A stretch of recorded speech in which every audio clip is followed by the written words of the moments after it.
खुलुमबाय आं सिबिरानि ब्रह्म गोजोन फुंबिलिनि बयनिसिमबो गाहाम हामलायनायखौ जासिहरनाय थाबाय नोंथांमोननि थाखाय आं माखासे खौरां लानानै फैबावबाय अन्नानै भिडिअखौ जोबजासिम नायलांदो सा-सानजा भारतनि गेजेरावनो सरकारि हस्पिटालाव बयनिख्रुइबो गिबिसिन आइभिएफ सेन्टारा जिएमसिएचआव बानायजाबाय जायनि गेजेरजों फिसा जोनोम होनो हायै बिमाफोरा खम बेसेनावनो जोनोम होनो हासिगोन आइभिएफ अदेबानि इन विट्र' फार्टिलाइजेशन बेनि गेजेरजों आइजोफोरनि बिदैख्रि आरो हौवाफोरनि स्पामखौ लानानै गिबियाव लेबरेटरियाव दोननाय जायो बेनि उनाव माखासे साननि उनाव बेखौ आइजोनि गोरबोआव सोनाय जायो अब्ला आइजोआ रावजोंबो देहायारि सोमोन्दो लाखियालासे प्रेगनेन्ट जानो हायो बे राहाया सोरखारि नङै देहा फाहामसालिफोराव सिगांनिफ्रायनो जाबोदों नाथाय आइभिएफनि गेजेरजों गथ' जोनोम होयोब्ला सोरखारि नङै देहा फाहामसालिफोराव 4 लाखनिफ्राय 5 लाखसिमहालागै रां खरसा जायो आरो गेदेर देहा फाहामसालियाव खमैबो 9निफ्राय 9 लाख रांसिमहालागै खरसा जायो नाथाय जिएमसिएचआव गासै 70,000 रां खरसा खालामनानैनो आइभिएफनि गेजेरजों गथ'खौ जोनोम होनो हासिगोन बे गोजोनथाव खौरांखौ मिथिहोदों जिएमसिएचनिफ्राय आरो सा सानजा भारतआव सोरखारि हस्पिटालाव आइभिएफ जानाया जिएमसिएचआवनो गिबिसिननानै फोरमायथिदों गोबां नाजानायनि गेजेरजों आइभिएफ सेन्टारखौ जिएमसिएचआव बानायनो हादों होननानै फोरमायथिदों आरो गिबियै सासे बिमाया आइभिएफनि गेजेरजों फिसाजो जोनोमबो होदों होननानै फोरमायथिबावनो गोनांदि माखासे आइजोफोरा गथ' जोनोम होनो हाया माब्लाबा हौवानि जेंनानि थाखाय आरो माब्लाबा हिन्जावनि थाखाय गोरलै गथ'खौ जोनोम होनो हाया बेनि अनगायैबो माब्लाबा देहायारि बायदि जेंना थानायनि थाखायबो आइजोफ्रा गोरबोआव गथ' लानो हाया अब्ला आइभिएफनि गेजेरजों गोरलैयैनो गथ'खौ जोनोम होनो हायो उदालगुरि जिल्लायाव फुंनि समावनो मैया जाथावै जाथाय जादों रेलजों सौग्रावनानै 2 थुख्रा जादों सासे बर' सिख्लाया थैनाय बर' सिख्लाखौ ढेकियाजुलि बेदलान्ड गामिनि मर्ति दैमारि होननानै मिथिनो मोननाय जादों रङिया डेकारगाव पेसेन्जार रेलनि सौग्रावनायावनो 2 थुख्रा जादों सिख्लाया गावनि जिउखौ फोजोबनानै लादों ना जाब्रबथायजों जिउ खोमानो गोनां जादों बेनि सोमोन्दै दासिमबो जेबो रोखायै मिथिनो मोननाय जायाखै थैनाय सिख्लाया 18 बोसोर बैसोनि बिथाङा सनितपुर जिल्लानि ढेकियाजुलि पुलिस थानानि सिङाव थानाय बेदलान्ड गामिनि थागिबि होननानै मिथिनो मोननाय जादों बिफानि मुंखौ राजेन दैमारि आरो बिमानि मुंखौ लेत्रि दैमारि होननानैबो मिथिनो मोननाय जादों बिसायख'थिया खाथिनिफ्राय खाथि सौफैबाय बिसायख'थिखौ लानानै नोंथांनि थागथियारिया बेसेबां नोंथाङा सोरनो भट होगोन गुबैयै दरं उदालगुरि लकसभा बियाबाव नोंथाङा सोरनो भट होगोन बिजेपिनि बिजाथि दिलीप शइकियानो भटखौ होगोन ना बिपिएफनि बिजाथि दुर्गा दास बर'नो भटखौ होगोन ना कंग्रेसनि बिजाथि माधव राजबंसीनो नोंथाङा नोंथांनि बेसेन गोसा भटखौ होगोन मोनफ्रोमबो दोलोआनो देरहासारनो थाखाय बिसायख'थिनि थाखाय फोसावदिंनायखौ गोख्रों खालामदों जायगा मेल मिटिं खुंनानै रायजो राजानि सिगाङाव थांनानै गाव गावनि बिबुंथि लाखिहैदों दैदेनगिरिफोरा आरो गुबुन बिजाथिनो भट होआलासे गावनो मानि थाखाय भट होनांगौ आरो मानो देरहा होनांगौ बेनि सायावबो फोरमायथिदों थिग बेबायदिनो माजबादाव बिपिएफनि फोसावदिंनायाव बिपिएफनि बिजाथि दुर्गा दास बर'आबो बिजेपिनि बिजाथि दिलीप शइकियानि सायाव गोख्रोङै गाग्लोबदों बिथाङा बुंथिदों दि एमपि दिलीप शइकियानो भट होयोबा गेदेर पाप जागोन बिथाङा 20 बोसोर एमपि जादों बे 20 बोसोरनि एमपि जानायाव बिथाङा एमपि फान्डनिफ्राय 1 बोसोराव 5 कौटि रां 5 बोसोराव 25 कौटि रां आरो 20 बोसोराव गासै 100 कौटि रां मोनदों नाथाय बे 100 कौटि रांनि मादाव थाइसेबो रांखौ होआखै अदेबानि जेबो खामानि मावाखै बेनिखायनो दिलीप शइकियानो भट होयोबा गेदेर पाप जागोन आरो हारिनि हेंथा जागोन होननानैबो बुंथियो ओनसोलनि जौगानायखौ जायफोर लुबैया बिथांमोनहासो बिजेपिनो भटखौ होगोन होननानैबो बुंथियो दुर्गा दास बर'आ जोंहाय कंग्रेसनि बिजाथि माधव राजबंसीयाबो एमपि दिलीप शइकियानि सायाव गाग्लोबदों बिथाङा थांनाय 20 बोसोर एमपि थानाय समाव जेबो खामानि मावाखै होननानैबो गाग्लोबो बिथांमोननि गाग्लोबनायनि सायाव फिननायखौ होदों दिलीप शइकिया बिथाङाबो सिरियै जिरायनानै थायाखै बिथाङा फिननायखौ होदों दि एमपि फान्डनिफ्राय 17 कौटि रां फैनायनि मादाव खालि बिथांनि एकाउन्टआव दा 50,000 रांल' दं आरो गासै रांखौनो खामानियाव बाहायदों होननानै फोरमायथियो आरो उल्थायै माधव राजबंसीनि सायाव गाग्लोबनानै बुंथियोदि बिथाङा थांनाय बोसोराव एमपि आरो एमएलए जाबोनाय समाव रायजो राजानि मा खामानि मावबोदों होननानै उल्थायै सोंथि खालामनानै गाग्लोबो तामुलपुराव फिन बम बेरनाय जाथाय भारत भुटान सीमायाव थानाय मिलिटारिफोरनि फायारिं रेन्जआव ट्रेनिं होनायाव गावनाय बमा फिन सुबुंनि न'आव गोग्लैफैदों सुकानजुलि फायारिं रेन्जनिफ्राय बमाया फैनानै सुबुंनि न'आव गोग्लैफैदों जायजों खुनु रोखोमै जिउ रैखा मोननो हादों सुबुङा बाहादुर सुब्बा मुंनि न'आवनो बमा गोग्लैफैदों आरो सुबुंनि न'आव बमा गोग्लैफैनाया बे गिबि खेब नङा बेबायदिनो मिलिटारिफोरनि फायारिं रेन्जआव ट्रेनिं लाफुबाय थानाय समाव गावनाय बमाया बेबायदिनो गोबां सुबुंफोरनि न'आव गोग्लैफैनानै न'आ सिलिंखार जादों बेनि अनगायैबो खायफा सुबुंफोरा जिउबो खोमानो गोनां जाबोदों बेनिखायनो जाहाथे सुबुंफोरखौ रैखाथि होयो बेनि थाखाय खावलायो आरो अरायनि थाखाय राहा दिहुननानै होनो थाखायबो खावलायो ओनसोलनि रायजो राजाफ्रा एमपि नबकुमार सरनियाया फिन एमपि बिसायख'थि गेलेनो मोननायनि आन्दोआव आसाम सोरखारनि आखाइ दं आरो बिजिरसालिनि बिजिरगिरिखौ गोबां गेदेर रांनि लेनदेन खालामनानै बायदों जानो हागौ होननानै फोरमायथिदों जनकलाल बसुमतारी आरो पंकज इस्लारि बिथांमोननि दैदेननायावनो नबकुमार सरनियानि एसटि सार्टिफिकेटआ नंखाय होननानै फोरमान जादोंमोन नाथाय नबकुमार सरनियानि एसटि सार्टिफिकेट दाननायनि सायाव हाइकर्टआ स्टे अर्डार फोसावनायखौ लानानै गोख्रों बिजाथाय होदों बिथांमोना फोरमायथिदों दि हाइकर्टआ नबकुमार सरनियानि सायाव स्टे अर्डार बा रेहाय फोसावनायजों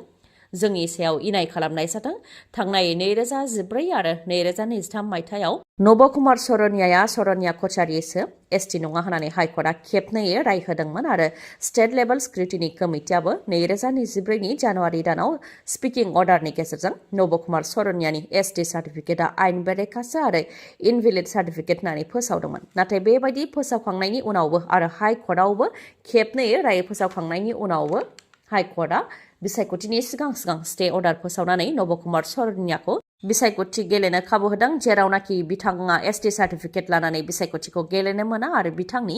एमपि सिटआ दानजानोसो नांसिगौमोन होननानैबो बुंथियो हाइकर्टआव सिगां खेबनै राय होनायनि समाव बिजिरगिरिया गुबुनमोन नाथाय दानि गोदान बिजिरगिरिया सिगांनि राय होनायखौ रिजेक्ट खालामनानै स्टे अर्डार फोसावदों बेनिखायनो जानो हागौ बेयाव गोबां रांनि सोमोन्दो जादों अदेबानि बिजिरगिरिखौ गोबां रां होनानै बायदोंखौ सानो होननानै फोरमायथियो बिथांमोनहा लोगोसे फोरमायथिबावदों दि एमपि नबकुमार सरनियाया बर' कचारिनि सार्टिफिकेट लानानै गावखौ कच राजबंसि होननानैसो गामि फोसावो बेनि अनगायैबो बिथांनि थानाय जानाय बायदिफोरा बर'जों गोरोबा बिथाङा बर' आरो बिटिसिनि हेंथा खामानिफोरखौ मावो आं एमपि थासान्दियाव बड'लेण्ड जानो होआ होननानै बुंदोंमोन आरो दिनैसिमबो जों बड'लेण्ड मोननो हायाखै बेनिखायनो बेयाव आसाम सोरखारनि खैसार दङ 10 बोसोर एमपि जाखांनायनि उनाव बे खेबावबो बिसायख'थिनि सिगां बिथांनि सायाव रेहाय होदों अदेबानि बिसायख'थि गेलेनो थाखाय खाबु होदों होननानै फोरमायथिदों आरो बे जोंनि थाखाय इनाय आरो बर'फ्रा खौसे जायाब्ला जोंजों बेबायदिनो इनाय जाबाय थागोन होननानैबो फोरमायथियो बिथांमोनहा आरो बे खेबावबो बिसायख'थियाव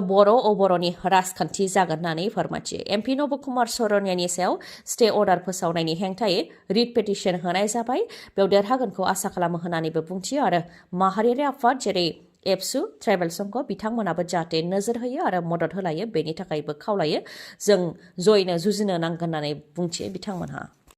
क'क्राझारनि टलमारानिफ्राय फकिराग्रामसिम एनडिएनि मटर साइकेलजों हानजा सरनाय हाबाफारि लकसभा बिसायख'थिनि थाखाय एमएलए जयन्त बसुमतारी बिथांनि बानजायनायाव मटर साइकेलजों हानजा सरनाय हाबाफारि बानजायदों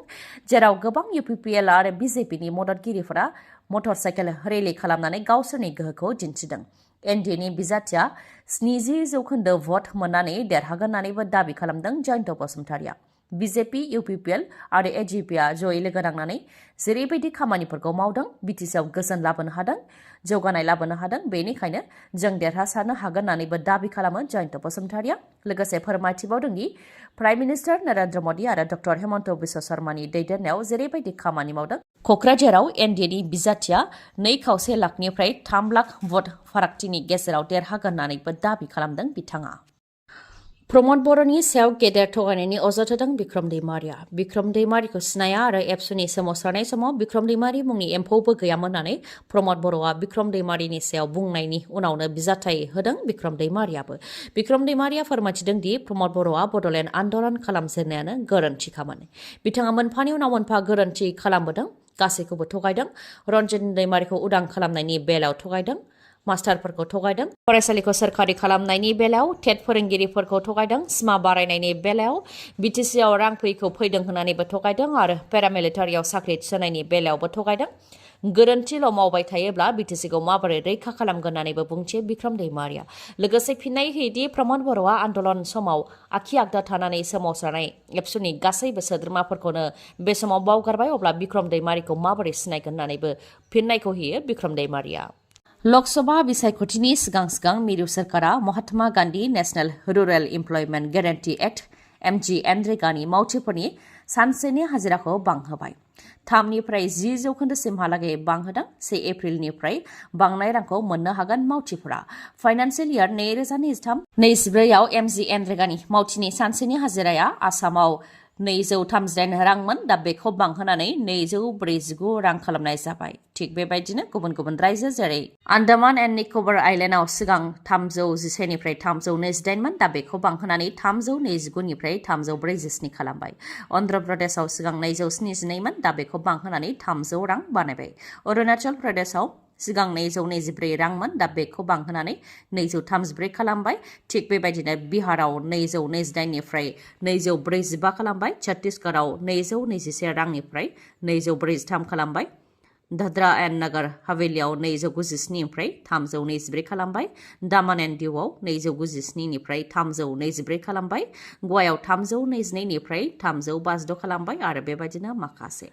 रिपर्टनि बायदिब्ला आसाम मेघालय आरो मणिपुरावनो बयनिख्रुइबो खमसिन बांदों आरो गवायाव बयनिख्रुइबो बांसिन बांदों अदेबानि 10.6 जौखोन्दो बांदों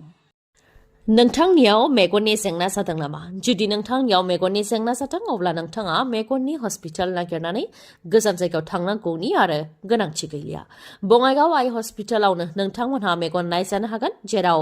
मेडिकेल रेटिना ओसिटि पेक' मेसिननि गेजेरजों केटारेक्ट अपारेशन खालामनो हानायनि राहा दं बेनि अनगायैबो ग्ल'क'मा इभालुएशन अकिउल'प्लास्टिजों लोगोसे फार्मासि आरो अप्टिकेलनिबो राहा दं बङाइगावनि आइ हस्पिटालाव नोंथांमोननो मिथिहोनो गोनांदि खम बेसेनावनो कम्पिउटारजों मेगननि अपारेशनबो खालामनाय जायो गासै 4 मेगननि डक्टरखौ बे फाहामसालियाव मोननो हागोन डक्टरफोरा जाहैबाय doctor Ashraful Alam MBBS MS ophthalmology cataract surgeon आरो IOL सार्जारियाव train doctor Kishore Pal MBBS DO cataract and glaucoma specialist doctor Payal Singla MBBS MS आरो doctor Meghali Sharma MBBS MS eye specialist ophthalmology जायखिजाया मेगननि जेंना जायोबानो बे बङाइगावनि आइ हस्पिटालाव नोंथांमोनहा फाहामथायखौ लानो हागोन समाया जाहैबाय समबारनिफ्राय सनिबारसिम फुंनि 9 रिंगायाव गेवगोन आरो मोनाबिलि 7 रिंगासिम थागोन नाथाय रबिबारखालि फुंनि 9 रिंगायाव गेवनानै सानजौफुनि 1 रिंगासिमल' थागोन चापागुरि र'डआव थानाय लवार आसाम हस्पिटालनि उल्था दिगाव थानाय बास स्टेन्डनि उनथिंजाय अदेबानि सोनाबहानो मोननो हागोन बङाइगाव आइ हस्पिटालखौ नोंथांमोनहा मानिबा सायाव खौरां लानोबा 6900949900 नङाब्ला 0366435659 बे नाम्बारावबो खौरां लाहरनो हागोन गोजोन्थों दिनैनि भिडिअ'आ एसेनोसै गाबोन आरो गोदान भिडिअ'जों लोगो मोनफिनबावगोन नोंथाङा दासिमबो आंनि चेनेलखौ साबस्क्राइब खालामाखैबा अन्नानै साबस्क्राइब खालामदो लोगोसे लाइक कमेन्ट आरो शेयार खालामनो दाबाव गोजोन्थों